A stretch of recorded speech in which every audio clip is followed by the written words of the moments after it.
مولانا محمد وبارک وسلم صلاۃ و سلام علیک یا رسول اللہ یا نبی اللہ یا حبیب اللہ صلی اللہ تعالی علیہ وسلم۔ آئیے یہ میری تقریر کا نچوڑ ہے کہ میں یہ کہوں کہ یہ جماعت ایمان سے خارج ہے، ایمانی نہیں۔ میں کہوں اس کی بجائے آپ یوں سے سن لیجیے، یہ طارق جمیل صاحب ہے، تبلیغی جماعت کے اس وقت سربراہ ہے اور ان کو آج کل لوگ بڑا سننا پسند کر رہے ہیں۔ اس کے تعلق سے میں پورا بیان انشاءاللہ کبھی کرنے والا ہوں۔ تو طارق جمیل کی بہت ساری ویڈیو یہاں ہے میرے پاس، اسے دکھانے کا وقت نہیں ہے۔ چلیے ایک دعا سن لیجیے، دعا کے بارے میں کہا جا رہا ہے۔ تو طارق صاحب اجتماع میں بڑے عجیب عجیب دعا کرتے ہیں اور یہ دعا سے ہی پتہ چلتا ہے کہ یہ کتنے بے دعا کے لوگ ہیں۔ دعا کرتے ہیں، ہاں دعا کرتے ہیں۔ آئیے طارق جمیل کی دعا سن لیجیے۔ تو آجا ہمارے گھر کو آگ لگی ہے، ہم تو ہائے کرنے پر یہ اللہ سے کہہ رہے ہیں وہ کہ او تو آجا ہمارے گھر کو آگ لگی ہے، یعنی اللہ کو انہوں نے فائر بریگیڈ والا سمجھ رکھا ہے۔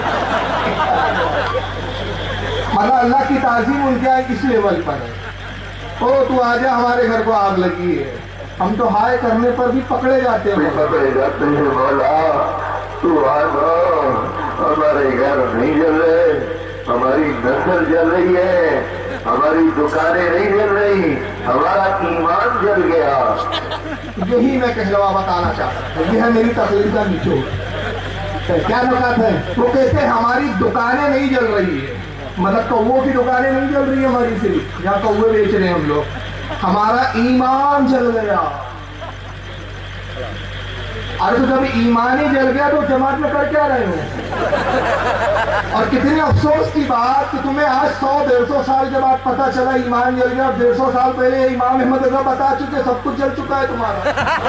اب آتا ہے حفظ الایمان ہے تو ایمان کب سے بھارت کر چکی ہے، تہذب الناس تو تباہ کر چکی، تقویٰ الایمان نے تو راحت کر دیا تمہارے ایمان کو۔ اب ان کو ہوش آیا ارے ہمارا تو ایمان جل گیا، سب کچھ جڑ گیا۔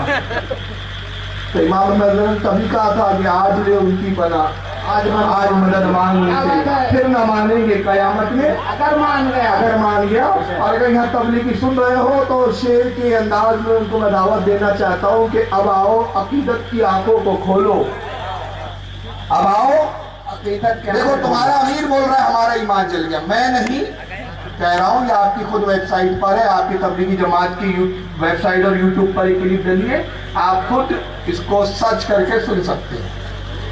تو تمہارا امیر بول رہا ہے جماعت کا ہمارا ایمان جل گیا، تو اب آؤ عقیدت کی آنکھوں کو کھولو، گزارش ہے سانپوں سے محفوظ ہو لو۔ کہ حدیث پاک میں کہ بددین بد مذہب جب مرتا ہے قبر میں جاتا ہے، اللہ تعالیٰ 2 سانپ اس پر مسلط کر دیتا ہے، ایک کالا اور ایک سفید، جو اس کے ناک کے نتنوں پہ ہوتے ہیں، اس کی ناک کی ہڈی سے رس چوستے رہتے ہیں۔ اور سرکار کہتے ہیں اس کے زہر کی تاثیر، زہر کا اثر اتنا ہولناک، اتنا بھیانک، اتنا تیز ہوتا ہے کہ اگر اس زہر کا ایک قطرہ زمین پر ڈال دیا جائے تو تمام لوگ مر کر بعد ختم ہو جائے۔ وہ سانپ اس کو ڈسیں گے بد مذہب کو قیامت کو قبر کے اندر۔ تو اب آؤ عقیدت کی آنکھوں کو کھولو، گزارش ہے سانپوں سے محفوظ ہو لو، بریلی کے سائے میں آ کر یہ بولو میں مجرم ہوں آقا مجھے ساتھ لے لو، رستے میں ہے جا بجا کھانے والے۔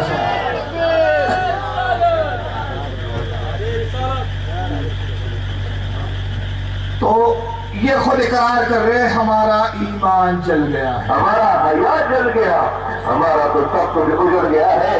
یہ مسئلہ تو حل کرے گا تو ہوگا، اتنی بڑی گمراہی کو ہم نہیں بدل سکتے۔ اے مولا تجھے تیری عزت و بلندیوں کا واسطہ، تو آ کے ایک بگاڑ کو ختم فرما۔ اللہ تعالیٰ آنے سے پاک ہے، جانے سے پاک، یہ اللہ کو بلانے کی تلا ہے۔ تو آ کے اس بگاڑ کو ختم کر، ہم تو اس برائیوں کو گمراہیوں کو ہم نہیں روک سکتے۔ تو تیرے کو بولا کس نے؟ تو کوئی نبی تو نہیں ہے کہ تجھے منصب نبوت دے کے بھیجا گیا تھا؟ ارے جتنا ہوتا اتنا کر، پہلے تو اپنا ایمان سدھار تو بھائی، تیرا ایمان ہی خراب ہے۔ مگر اللہ سے کہہ رہے تو آ کے اس بگاڑ کو ختم کر۔ ہم آج ہو چکے ہیں اور ظرف لاتے ہیں تیرے محبوب کی قدرتوں کے، اور ظرف لاتے ہیں تیرے محبوب کی قدرتوں کے۔ آج تیرا نبی ہوتا وہ کتنا ہوتا میرے آقا، ہماری بیٹیوں کو ایمان کی حیات کی چادر دے دے. ہم لٹ گئے, ہماری بیٹیاں بازار کی زینت بن گئی.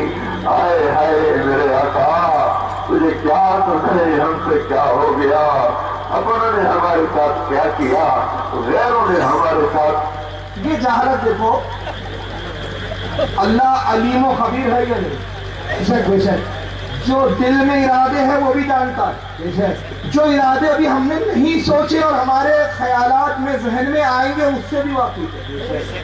جو ہم کر چکے وہ بھی جانتا ہے, جو کرنے والے, جو ہمیں نہیں معلوم کہ ہم کیا کرنے والے, مگر وہ جانتا ہے. اتنا علیم و خبیر. مگر اللہ کو کتنا ناواقف سمجھ رہے طارق جمیل صاحب. کہتے تجھے کیا سنائے, ہم پر کیا ہو گیا, تجھے کچھ پتہ ہی نہیں کیا ہو گیا ہم پر, اب تجھے کیا سنائے. اپنوں نے ہمارے ساتھ کیا کیا, غیروں نے ہمارے ساتھ کیا کیا, تجھے کچھ معلوم ہی نہیں. اب سنائے تو کیا سنائے تجھے. اب آگے کہتے ہیں تو آج بھی نہ آیا تو کب آئیں گا یا اللہ. کیا کیا تو آج بھی نہ آیا پھر تو کب آئے گا یا اللہ. دیر ہو گئی ہے, یعنی ان کے نزدیک دیر ہو گئی ہے, کیونکہ شاید اللہ کے بعد گھڑی نہیں ہے ان کے ساتھ. اور وہ اللہ سے بھی کہہ رہے تو آج بھی نہیں آیا تو کب آئے گا. تاریخ بتا, ٹرین لیٹ ہو گئی, فلائٹ چھوٹ گئی, کیا ہوا, کیا کب آئے گا. ایک بات بتائیے ایمانداری سے, میں پوری تبلیغی جماعت والوں کو چیلنج کر رہا ہوں. یہ گاڑی تو ان کی چھوڑیے جی, اللہ کے کرم سے میں بھی صاحب حیثیت ہوں, میں اپنی طرف سے گاڑی بھی 1 لاکھ روپے دوں گا. یہ گاڑی تو 7,000 روپے کی ہوگی, 1 لاکھ روپے دوں گا. صرف کسی نبی کی ایک دعا مجھے ایسی بتا دے, پوری جماعت مل کر سر جوڑ کے بیٹھ جاؤ, ندوا تھانہ بوا سب بیٹھ جاؤ, سہارنپور سب سر جوڑ کے بیٹھ جاؤ, اور صرف کسی نبی کی ایک ایسی دعا بتاؤ کہ جب وہ نبی پریشان ہوئے ہو, تکلیف آئی ہو, تو اللہ سے کہو اللہ تو آ جا. ایک دعا نہیں ملیں کسی نبی کی. اللہ کے رسول کی وہ دعا جو سب سے سخت مرحلہ تھا جنگ بدر کا, تو اس وقت بھی نبی نے نہیں کہا اللہ تو آ تو ہی لڑ. یہ تو کفاروں کی بولی تھی, مسلمانوں کی نہیں تھی. طارق جمیل کافروں کی بولی بول رہا ہے. قوم بنی اسرائیل سے جب موسیٰ نے کہا, موسیٰ علیہ السلام نے آؤ, اللہ کہتا ہے جہاد کے لیے نکلو, تو انہوں نے کہا موسیٰ کیا تمہارا رب طاقتور نہیں ہے. تو انہوں نے کہا ہاں بے شک طاقتور ہے. تو کہا پھر تم جاؤ اور تمہارا رب لڑے, ہم کیوں لڑے. وہ کیا کہتے تھے, اللہ کو بلاؤ وہ لڑیں گا, ہم کیوں لڑے. مگر رسول اللہ کے صحابہ کیسے تھے, سرکار ایک جنگ سے تشریف لائے, غالباً جنگ احد سے, اس کے بعد جبریل آتے ہیں, سرکار ابھی اپنے زیر بختر اور ہتھیار کو اتارنا چاہتے ہیں. جبریل علیہ السلام عرض کرتے ہیں یا رسول اللہ, اللہ کا حکم ہے کہ آپ یہاں سے خیبر کی طرف کوچ کرے, ابھی تک فرشتوں نے ہتھیار نہیں اتارے ہیں. اب سرکار آئے کہ آپ جنگ سے آئے ہیں میرے صحابہ, اپنی بیویوں سے نہیں ملے, اپنے بچوں سے نہیں ملے, کہیں ایسا نہ ہو کہ انکار کرے اور اللہ کا عذاب نہ آ جائے. اب اس خیال سے رسول اللہ بڑے پریشان کیفیت میں آئے کہ اپنے صحابہ سے بڑی حکمت سے کہوں. تو آپ کہتے ہیں میرے صحابیوں یہ بتاؤ کہ تم اللہ پر کیسے ایمان لاتے ہو. کہا یا رسول اللہ جیسے ایمان لانے کا حق ہے جیسا آپ نے بتایا. کہا اگر رب کا حکم ہو تو تم کیا حکم دوری کرو گے. صحابہ سمجھ گئے کہ رسول اللہ کچھ سخت حکم دینا چاہتے. عرض کرتے اللہ کے رسول جو اللہ کا حکم ہے آپ واضح طور پر بیان کر دی. تو ارشاد فرمایا لوگوں میرا رب حکم دیتا ہے کہ ہتھیاروں کو نہ اتارو اور ابھی پھر تمہیں جہاد کی طرف جانا ہے, تمہاری کیا رائے ہے. تو صحابہ نے کیا کہا ایک ساتھ, یا رسول اللہ بنی اسرائیل نہیں ہے جنہوں نے اپنے نبی سے کہا تھا تم جاؤ تمہارا رب جائیں, ہم تو وہ ہے اللہ کے نبی. اگر آپ پوری زندگی ہمیں میدان جہاد میں کہہ لے تو ہم جہاد میں رہنے کے لیے تیار. ہم تو وہ یا رسول اللہ. تو صحابہ کا عشق یہ تھا, یہ تو کفاروں کی بولی تھی. وہ بولی طارق جمیل بول رہا ہے آج بھی تو نہیں آیا تو کب آئیں گا. ہم تو نہیں روک سکتے, تو یا تو ہی لڑ. اور آگے اس کی وضاحت بھی کر رہا ہے وہ تو بڑی دیر ہو گئی. میرے آقا اب تو بڑی دیر ہو گئی ہے میرے آقا, زمین کا کلیجہ پھٹتا ہے, آسمان کے فرشتے بھی اللہ وہ ناحق گناہ ہے, اب تو در کھول دے کھول دے. جو کتنا مایوس آدمی ہے یہ, بہت مایوس, پوری زندگی اس کی مایوسی میں گزر رہی ہے. نوٹنکی کر کر کے رو کے تقریریں کرتا ہے, ایسا لگتا ہے دیوبندی کا ہم شیعہ زیادہ لگتا ہے. در کھول دے کھول دے کھول دے دونوں جی. ہاں اب جبکہ مایوسی کیا ہے, سرکار نے کہا مایوس کافر ہوتے ہیں اللہ سے, مومن نہیں ہوتے. در کھول دے. رابعہ بصریہ کا وصال ہو رہا. دیکھیے اس واقعے سے آپ سمجھ جائیں گے جملہ کتنا گندا اور بیہودہ ہے. رابعہ بصریہ کا وقت مرض الموت کا وقت ہے, سکرات اور نزلۃ عالم ہے. امام حسن بصری عیادت کے لیے آتے ہیں. تو رابعہ بصری کو تکلیف ہو رہی تھی موت کی سختی سے. تو حسن بصری نے کہا رابعہ بس اللہ کی طرف توکل اور امید لگاؤ, انشاءاللہ اللہ کے رحمت کے دروازے کھل جائیں گے. تو رابعہ فوراً کہتی ہے حسن بصری کیا کہتے ہو, اس کی رحمت کے دروازے بند ہی کب ہوئے تھے؟ اس کی رحمت ہر وقت متوجہ اپنے بندوں کی طرف, مگر یہ اتنے مایوس ہے کہ اللہ نے دروازہ بند کر دیا. اس کو پتہ بھی نہیں دیر کتنی ہو گئی ہے, دروازے بند ہے نا, اس کو معلوم ہی نہیں, یہ سنا رہا ہے حالات. اب تو در کھول دے, اب تجھے سنا رہے کیا ہوا, اپنوں نے کیا کیا, غیروں نے کیا کیا, دروازہ کھول دے کیا ہو رہا ہے یار. یہ ہے اس کے کہنے کا مطلب. آجا آجا او محمد مصطفیٰ کے اللہ, اب امت کی بگڑی بنا دے, ان کی شوق میں صبح لے آ, اس سارے مجلس کو قبول کر لے, ان قانونی والوں کو قبول کر لے, ان شہر والوں کو قبول کر لے, اس دیش کو پاک کر دے. اس کا نام جو پاک رکھا گیا پر یہ تو بڑا ہی ناپاک ہو گیا ہے مولا, اسے پاک کر دے. ہم تو اپنے گھر میں روز جھاڑو دیتے ہیں, روزانہ پانی سے چین صاف کرتے ہیں, تیرا آنگن گندا ہو گیا ہے, تیرا آنگن گندا ہو گیا ہے. معاذ اللہ, اللہ کا آنگن ہے کچھ گندا ہو گیا. مثال کیا دی کہ ہمارے آنگن گندے ہوتے ہیں تو ہم کیا کرتے ہیں, روز جھاڑو دیتے, پانی دیتے. تو بھی آگے پانی آنی چاہیے, جھاڑو مار, اور آگے بولے گا بھی جھاڑو مارنے کا. سنو آجا اسے دھو دے مولا, اسے زنا سے دھو دے, اسے سود سے دھو دے, اسے جھوٹ خیانت بدزیادتی ظلم و ستم سے دھو دے, اسے ناچ گانے سے دھو دے میرے مولا. آجا آج تیرا جھاڑو پھیرے گا تو یہ صاف ہوگا. معاذ اللہ, آجا آج تیرا جھاڑو پھرے گا, یعنی اللہ کو جھاڑو والا بنا دیا. یہ ہے تبلیغی جماعت. تو یہ جو سونگ دھتورے لگا کے رکھے نا نماز کے, اس کے یہ سب سونگ دھتورے کسی اور کو بتاؤ. پورے زمین پر کوئی فرقہ ایسا نہیں جو نماز کا منکر ہو. حتیٰ کہ قادیانی جو بدترین کافر ہے, جو غلام احمد قادیانی کو نبی کہتے ہیں, وہ بھی نماز کے منکر نہیں. تو اختلاف نماز پہ نہیں ہے جناب, اختلاف تو ان عقیدوں پر, اس پر بات کرو. تو یہ ایمان کو چھوڑ کے جو سونگ دھتورے بتاتے ہو نا نماز اور یہ سب قوم کو بیوقوف بنانے کی باتیں ہیں. تمہارے عقیدے گندے ہیں, نہ اللہ کے تعلق سے تمہارے عقیدے اچھے ہیں, نہ رسول کے تعلق سے اچھے. معاذ اللہ ثم معاذ اللہ کہہ رہا ہے, اللہ جھاڑو لے کر آئیں گا, جھاڑو پھریں گا تو یہ صاف ہوگا. اللہ کو جھاڑو والا بنا دیا اس نے. آجا آج تیرا جھاڑو پھیرے گا تو یہ صاف ہوگا. دیکھو آج تو مسلمان کہہ رہے ہیں اسلام نہیں آ سکتا. آجا تجھے للکارا. مسلمان کہہ رہے اسلام نہیں آ سکتا. اسلام آیا ہے یا نہیں, غائب ہو گئے کیا, پاگل ہو گئے. علم میں یہ ایسی حالت ہے. دیکھیے اعلیٰ حضرت فاضل بریلوی سے کسی نے سوال کیا کہ حضور اللہ فرماتا ہے کہ اسلام قیامت تک قائم رہنا ہے, تو پھر مسلمان جو ذلیل ہو رہے, اسلام مغلوب کیوں ہو رہا ہے؟ تعالیٰ نے کیا پیارا جواب دیا, کہا مسلمان کمزور ہو سکتے, اسلام نہیں. اسلام الگ ہے, مسلمان الگ ہے. اسلام تو دین خدا ہے, وہ ہر اپنی جگہ اٹل ہے. مسلمان پسپا ہو سکتے ہیں, مسلمان کمزور ہو سکتے ہیں. اگر کوئی عذاب آتا ہے تو مسلمانوں پر, اسلام پر نہیں آتا. اسلام کس چیزوں پر ہے, اپنے عقائد, نظریات, اپنی دلائل کی بنیاد پر قائم ہے. اسلام کب رہے گا جب کوئی اس کی دلیلوں کو کاٹ دے, مگر قیامت تک اسلام کی ایک دلیل, ایک مینار کو بھی کوئی ستا نہیں سکتا. قرآن کی ایک آیت کو ادھر سے ادھر نہیں کر سکتا. تو یہ سمجھ رہے کہ اسلام ابھی آیا ہی نہیں ہے, ابھی بلا رہا اسلام نہیں آ سکتا. آجا جا رہا ہے, آجا تیری غیرت کو للکارا جا رہا ہے. آجا آجا آجا, نہیں آجا پھر بھی آجا. آج تو آج جائے, ایک دفعہ کہہ دے میں آ رہا ہوں, ایک دفعہ کہہ دے میں آ رہا ہوں, ایک دفعہ کہہ دے میں آ رہا ہوں. آئے آئے آئے,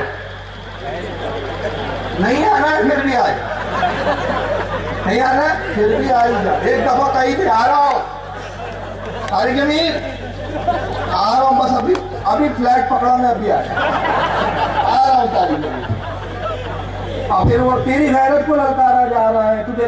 پھر اللہ کے کون کون للکارنے والے تو بتاؤ, چلو سب سے نپٹ رہی ہیں. معاذ اللہ, استغفر اللہ, نعوذ باللہ. آجا آجا آجا.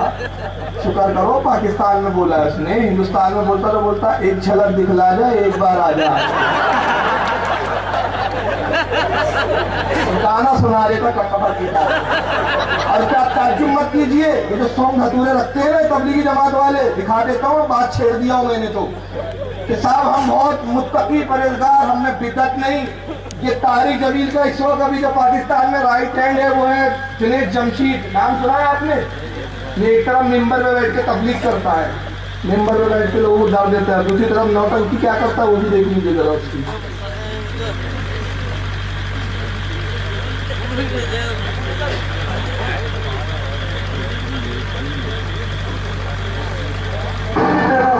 یہ ایک طرف تبلیغ کر رہا ہے وہ فضائل اعمال لے کر, اور دوسری طرف اس کے سونگ دھتورے کیا ہوتے ہیں دیکھ لیجیے. تو یہ کوئی بعید نہیں ہے کہ طارق جمیل انڈیا میں ہوتا تو ایک جھلک دکھلا جا ہی بول دیتا ہوں.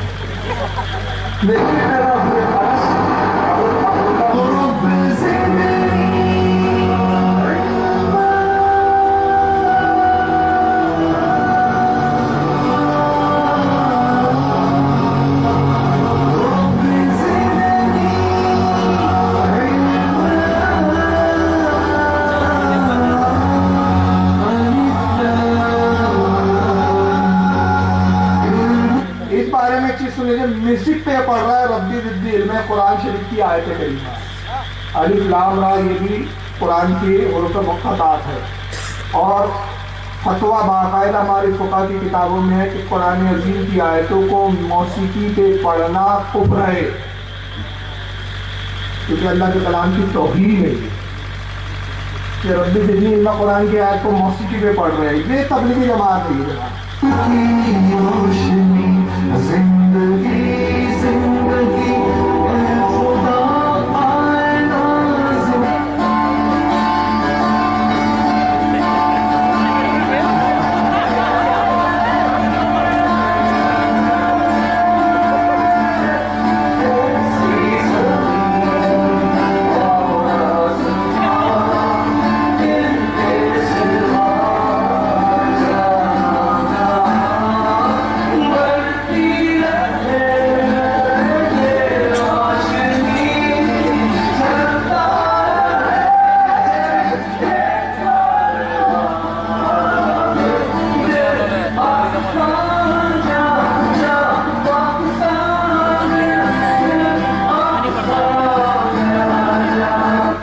بدنصیب نہیں ہے تو کیا ہے یار, یہ بولتا دل پاکستان جان پاکستان, اب مر جا پاکستان کے لیے. اور ہم سننے کو دیکھ, دل مدینہ جان مدینہ, سب کچھ مدینہ مدینہ مدینہ.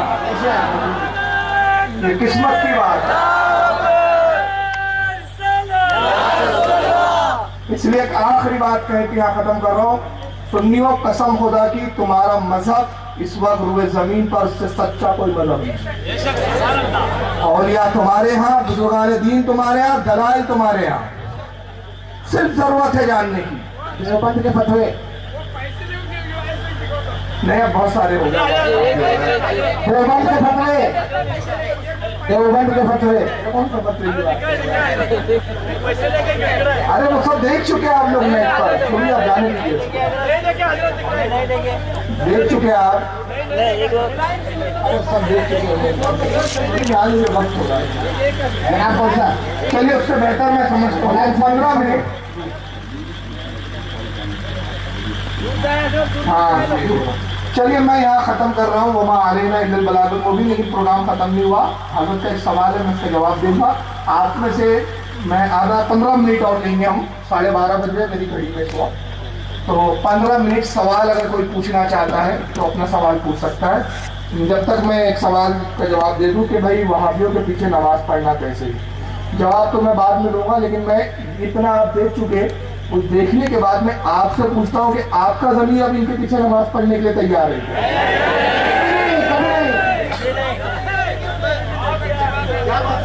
اب آپ اپنے ضمیر سے پوچھیں, سنی کر ان کے پیچھے نماز نہیں پڑھے گا.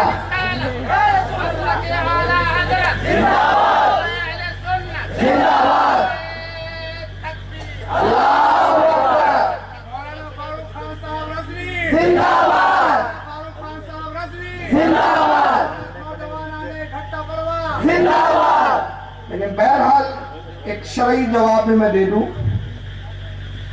امام حسین کو مانتے ہو کہ نہیں؟ کہ صرف نام تک ماننا، کھچڑا کھانے تک ماننا ہے؟ ارے کھچڑا ان کا صدقہ ہے، اس کو بھی نہیں چھوڑیں گے۔ تیرے ٹکڑوں پہ پلے غیر کی ٹھوکر پہ نہ ڈال، کھڑکیاں کھائے کہاں چھوڑ کے صدقہ دے۔ تو وہ اس کھچڑا بھی نہیں چھوڑیں گے، لیکن ہم امام حسین کو اس لیے نہیں مانتے کہ ان کی وجہ سے کھچڑا کھانے کو مل رہا ہے، اس لیے کہ انہوں نے دین کی قربانی دی ہے، دین کی بقا کا سبب تھے، اور ان کی ذات ایسی تھی کہ غریب نواز نے میں کہتا جو ربائی کہی اس سے بہتر امام حسین کی آج تک کوئی تعریف کر ہی نہیں سکا۔ انہوں نے 4 مصروں میں امام حسین کی زندگی کا سراپا، ان کا مقصد، ان کی عظمت کو نچوڑ کے رکھ دیا۔ شاہ است حسین، بادشاہ است حسین، دی است حسین، دی پناہ است حسین، سرداد نداد دست در دست یزید، حقہ کے بنا لا الہ است حسین۔ اس پر میں ایک نقطہ بتاؤں گا، بات آ رہی ہے۔ تو امام حسین کو ہم مانتے ہیں کہ مانتے غریب نواز کی بولی میں کہ حق یہ ہے کہ لا الہ الا اللہ کی بنیاد حسین ہے، دین حسین ہے، تو حسین کا ہر عمل دین ہوگا۔ غریب نواز نے کہا کہ حسین دین ہے تو حسین کا ہر عمل بھی دین ہوگا۔ تو کربلا میں امام حسین نے کیا کیا؟ 22,000 یزیدی ایک طرف تھے، عمرو ابن سعد ان کا امام تھا، عمرو امامت کر رہا تھا، 22,000 پیچھے صفے لگی ہوئی ہے، مگر امام حسین نے 72 کے ساتھ الگ جماعت بنائی، علی اکبر کو مؤذن بنایا، اب 72 کو بنا کے بتایا میرے ماننے والوں درس لو، میں بڑی جماعت کے پیچھے نہیں گیا، اب میں الگ جماعت بنا کے تو میں یہ درس دینا چاہتا ہوں کہ جماعت کی تعداد مت دیکھو، امام کا عقیدہ دیکھا کرو۔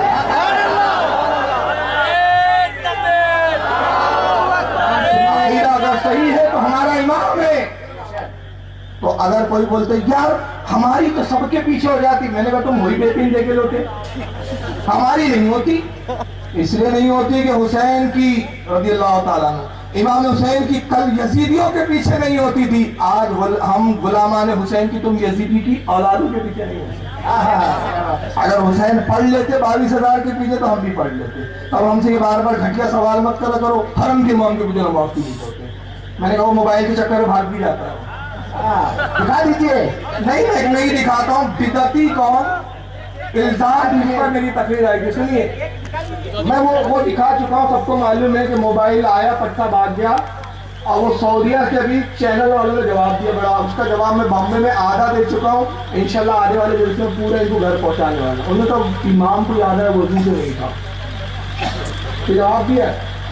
یہ جو ان کا چینل ہے نور چینل، سعودیہ کا چینل ہے، اس میں عتیق الرحمان کر کے اس کا ڈائریکٹر ہے، اس میں نیٹ پہ جواب ڈالا ہے دینا، اور اس میں جواب کم ہے، گالیاں زیادہ بتا رہے یہ جاہل مولوی ہے، یہ ویڈیو دکھا کے کیا بتانا چاہ رہا ہے، اور یہ ویڈیو دکھا رہا ہے۔ میں کہا یار تعجب ہے، تمہارے امام حرم کے حدیث امام سے انگلی رکھے اتنے تیر ملا گئے، اور تم برسوں سے ہمارے بزرگوں کو گالیاں بک رہے ہو، پھر بھی ہمارا ضرب دیکھو کہ تم سے اچھے سے ہی بات کر رہے ہیں، ماں بہن کی گالیاں تو نہیں بک رہے تم کو، قرآن و حدیث سے تمہیں جواب دے رہے۔ کہا امام کو یاد آیا میں وضو سے نہیں ہوں، وضو بنانے گئے، میں نے ایسا جواب دیا، اس کا آج تک جواب نہیں ہے، قیامت تک جواب نہیں ہے۔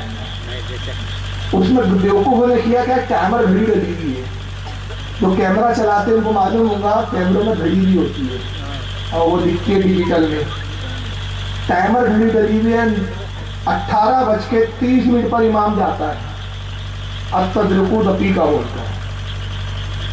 اب واپس کتنے بجے آیا معلوم ہو؟ 18:30 مطلب 6:30 مغرب کی نماز ہو۔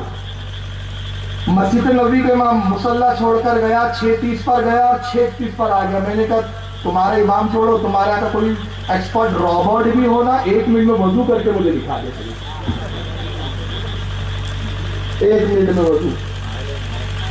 آپ اور ہم 1 سے 2 منٹ میں کر لیں گے، ان کا وضو تھوڑا لمبا ہے، پوچھئے کیوں؟ پہلے تو گھونگھٹ اتارنا پڑتا ہے، مسا فرض ہے، گھونگھٹ ہی اتنا تام جھام کے ساتھ رہتا ہے، گھونگھٹ اس کو چھپا، پھر چھپا اتارے گا، کونیوں تک ہاتھ دھونا بھی فرض ہے، مسا کرنا بھی فرض ہے، تو کپڑے چھپا اتارے گا تبھی تو وضو ہوگا، تو 1 منٹ میں کپڑے اتارنا، وضو کرنا، جانا آنا۔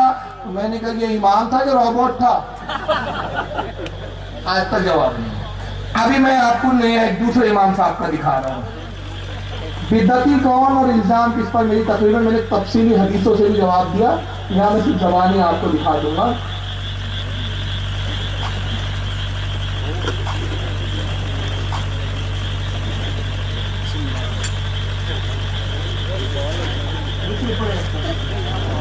اللهم صل على سيدنا مولانا محمد وعلى ال سيدنا مولانا محمد وبارك وسلم صلاة وسلام عليك يا رسول الله صلى الله تعالى عليه وسلم۔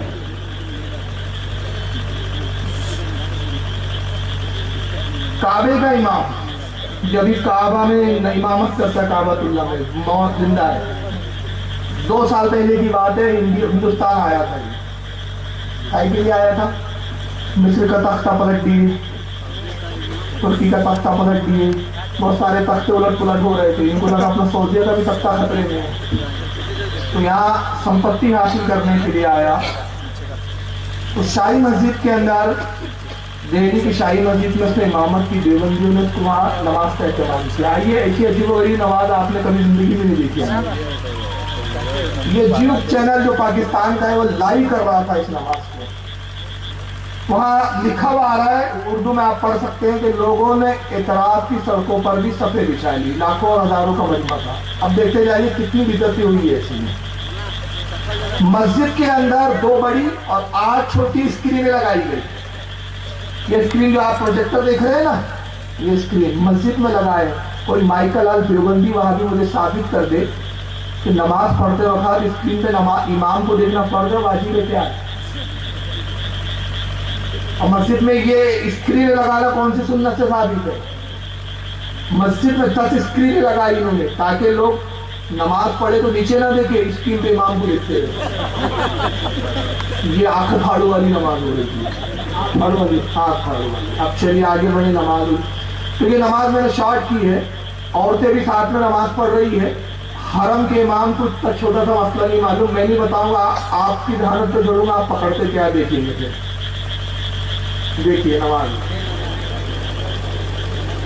اللہ اکبر، الحمد للہ رب العالمین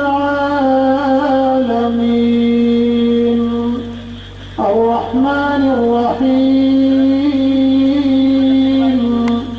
مالک یوم الدین والانسان ما غرك بربك الكريم الذي خلقك فسواك فعدلك۔ چلیے آگے بڑھا رہا ہوں، جو مقصد دکھانا وہ دیکھیے۔ یہ قرات کے بعد رکوع میں گئے جناب، رکوع کے بعد اب سجدہ ہوں گا، اب تماشا دیکھیے۔ اللہ اکبر، یہ پہلا سجدہ ہوا،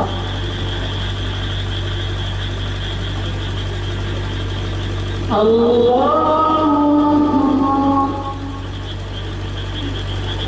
دوسرا سجدہ، اب سجدے سے اٹھیں گے، پہلی رکعت تھی، اب دیکھیے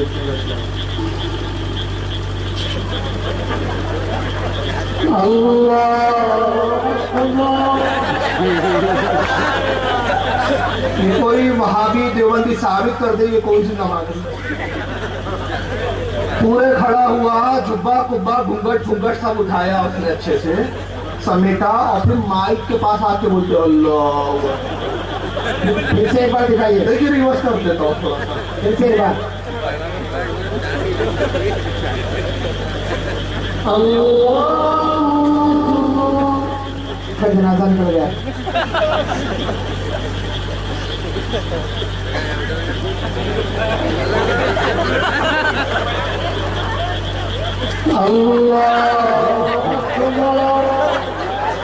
یہ حرم کا امام ہے۔ سنیے، وہ بدعتی کون، الزام کس پر؟ 4 گھنٹے کی تقریر ہے، 2 دن کی، ایک دن کی 3.5 گھنٹے، 6 گھنٹے کی کچھ تقریر ہے، 6 سے 7 گھنٹے۔ اس میں نے بخاری کی ایک حدیث پڑھی اور ایک مسلم کی حدیث پڑھی ہے۔ مسلم شریف کی حدیث یہ ہے کہ ابو ہریرہ کہتے ہیں، غالباً ابو ہریرہ سے ہے کہ رسول اللہ صلی اللہ علیہ وسلم نے حکم دیا کہ امام جب سجدے سے سر اٹھے تو اللہ اکبر کہتے ہو۔ یہ حکم نہیں کہ پہلے کھڑے ہو جائے اور پھر اللہ اکبر بولے، کہتے ہوئے۔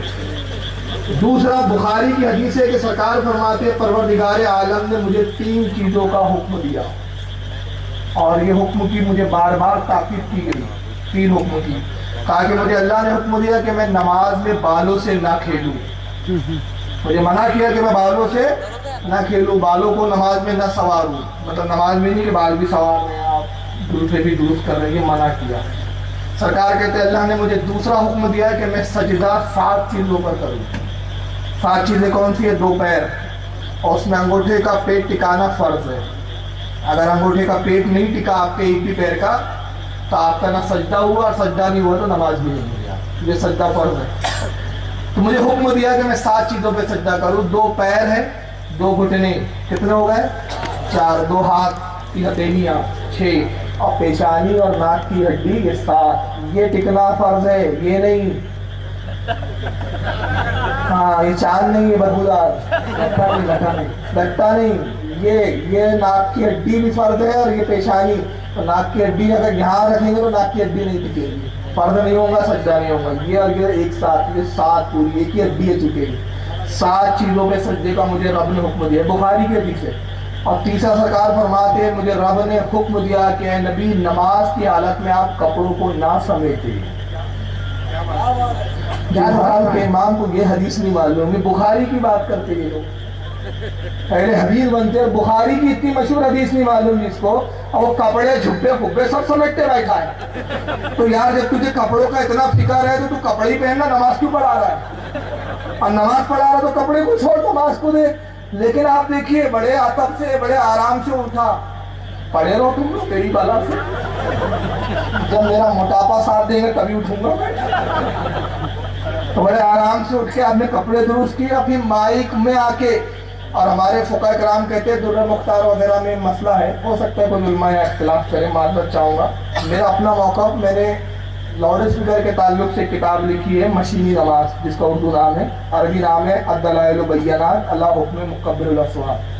میں لاؤڈ اسپیکر پہ نماز کا قائل نہیں ہوں. ہمارے علماء میں بھی 2 کیٹیگریاں ہو گئی ہے. میں نے ایک مستقل کتاب لکھی جس پہ مفتی اعظم مہاراج مفتی غلام محمد خان صاحب اور سید حسینی صاحب کی تقریر کی ہے. بہت تحقیقی کتاب ہے، نیٹ پر بھی آپ پڑھیں اس کو.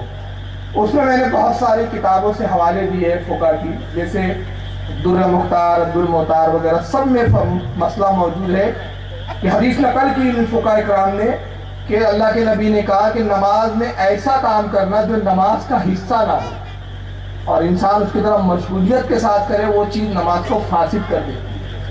تو میں نے اس کا قیاس کیا کہ بھائی مائک جب لگا ہوتا ہے تو امام کا پورا نیت اور پورا جو ارادہ ہوتا ہے مائک میں آواز پہنچانا، تو وہ نماز کے تعلق نہیں.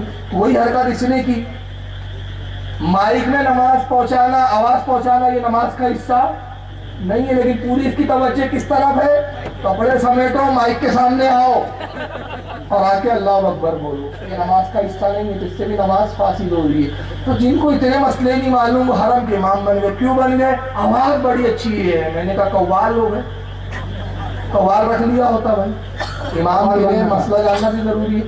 تو بہرحال جن اماموں کا یہ حال ہو کہ جو نماز چھوڑ کر بھاگے، جن کو مسائل نہ معلوم ہو، تو ویسی بھی ان کے پیچھے نہیں ہوتی. واللہ اعلم ثم رسول اعلم. چلے کوئی کچھ پوچھنا چاہتا ہو تو پوچھ لیں، 10 منٹ میں بھی ختم کر دیں گے. نہیں پوچھ رہا، چلیے ختم.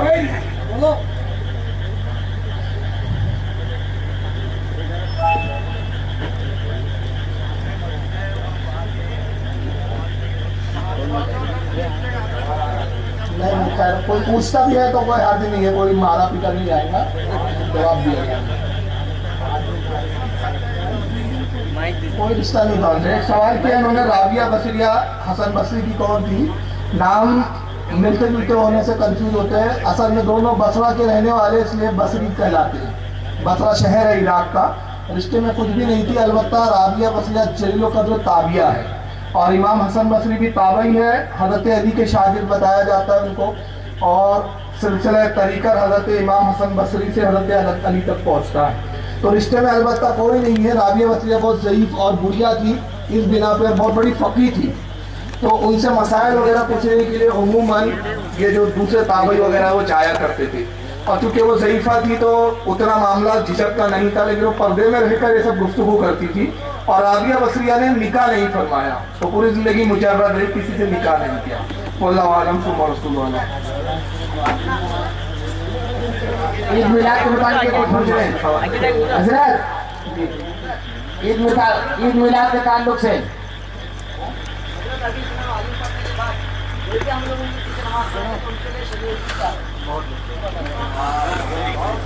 اب یہ تو ایسی بات ہے بھائی، نہیں معلوم تھا تو عذر ہے، حالانکہ وہ بھی عذر نہیں ہے۔ اعلیٰ حضرت فرماتے ہیں کہ عدم معلومات عذر شرعی نہیں ہے، کہ علم حاصل کرنا یہ بھی فرض ہے۔ قیامت کے دن جہالت کی بنا پر چھوڑا نہیں جائے گا۔ عوام میں ایک بات بڑی مشہور ہے، اچھا سوال کیا انہوں نے، جاہل رہو بھلا اچھا ادارہ پڑھ لکھ لو گے تکلیف پڑ جائے گی۔ اور اس بنا پہ عموماً ہمارے یہاں کے کم علم لوگ یہ بول جاتے ہیں، ارے مولانا لوگ جو ہے نا بہت جانتے ہیں، پڑھتے ہیں، عمل نہیں کرتے، ان کو ڈنڈو زیادہ پڑیں گے۔ لیکن حدیث پاک میں یہ ہے کہ بے عمل عالم پر، اگر عالم بعمل ہو جائے تو وہ تو بچی ہے۔ بے عمل عالم پر 1 گنا عذاب اور جاہل پر 2 گنا عذاب۔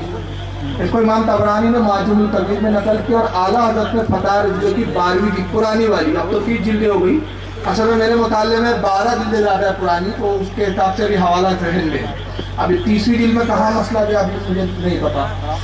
تو 12ویں جلد میں یہ اعلیٰ سے پوچھا گیا یہ سوال، تو اعلیٰ نے یہ حدیث طبرانی کے حوالے سے لکھی ہے کہ جاہل پر 2 گنا عذاب، عالم بے عمل پر 1 گنا۔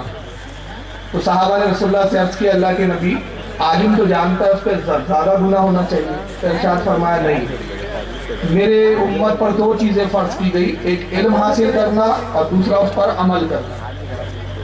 تو عالم نے علم حاصل کیا، بے عمل عالم نے ایک فرض سے بری ہوا، مگر عمل نہیں کیا، ایک فرض چھوڑ دیا، اس لیے 1 گناہ تھا۔ اور جاہل نے دونوں فرض چھوڑ دیے، نہ علم حاصل کیا نہ عمل کیا۔ تو کہنے کا مطلب کہ عذر نہیں ہے لا علم، اور جب معلوم ہو جائے تو پھر تو کوئی گنجائش ہی نہیں ہے۔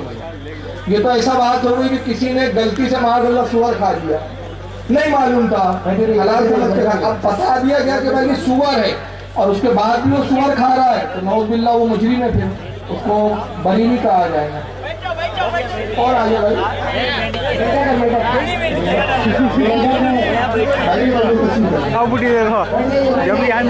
تو جاننے کے بعد اس پر عمل نہ کرنا یہ گناہ کو سخت شدید کر دے گا، لہذا ایسا شخص جاننے کے بعد بھی پڑھتا ہے تو وہ بہت شریک ہے۔ واللہ عالم ثم رسول عالم۔ چلیے آئیے صلاۃ و سلام